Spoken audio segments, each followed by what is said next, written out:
예, 안녕하세요. 청년 흥신소입니다. 16일부터 직장 내 괴롭힘 방지법이 시행이 되죠. 과연 내가 겪은 일이 이번에 시행되는 직장 내 괴롭힘 방지법에 적용을 받을 수 있을지 꽤 많이 궁금해 하시는 것 같아요. 그래서 저희가 이분 저분한테 꽤 많은 제보를 들어봤습니다.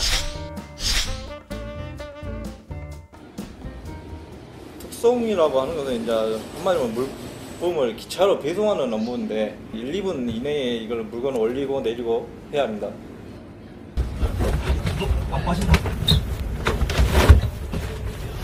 우와, 피 빼야 된다 이거. 또 물건을 못 내리고 이제 기차가 출발해버리는 경우도 있고,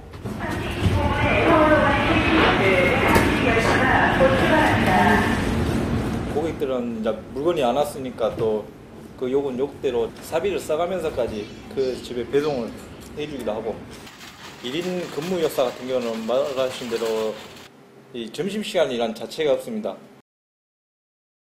네, 결국 내용을 요약하면은 이러네요. 뭐 점심시간도 없이 일하고 업무 공간도 정말 열악한가 봐요. 제가 제일 가슴 아픈 게 이거네요. 그러니까 배송을 하는데 차질이 생기면은 자기 사비를 털어가지고 또 그거를 부담해야 되는.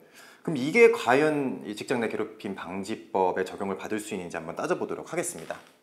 자, 우선 지위 또는 관계의 우위를 이용해서 업무의 적정 범위를 넘어서 신체적, 정신적 고통을 주거나 업무 환경을 악화시키는 행위. 쉽게 말해서 이거예요. 높은 사람이 안 해도 될 일 시켜가지고 날 힘들게 한다.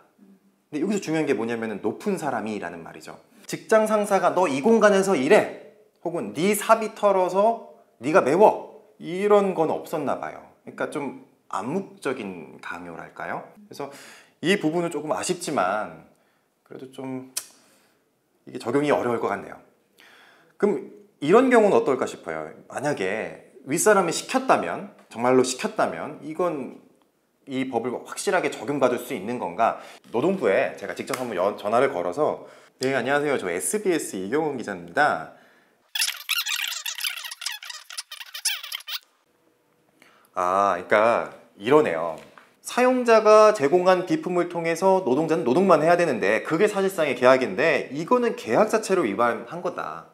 그렇기 때문에 괴롭힘 방지법이 없어도 이건 원래부터 처벌이 가능한 일이다.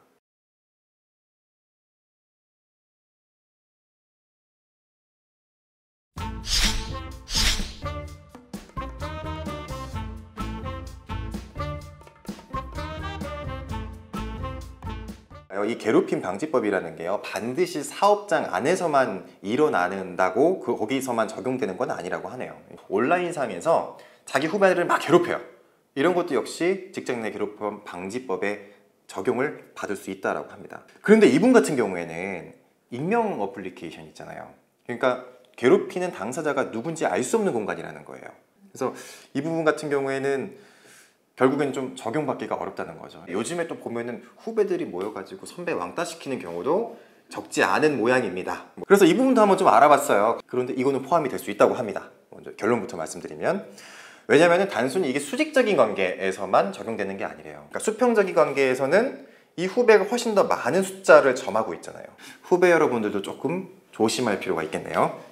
저희 청년 흥신소에서는 여러분들이 일터에서 학교에서 겪었던 여러 일들을 제보해 주시면 저희가 무슨 수를 써서라도 상담을 해드릴게요. 많은 제보 부탁드리겠습니다. 제보란 지금 눌러주세요.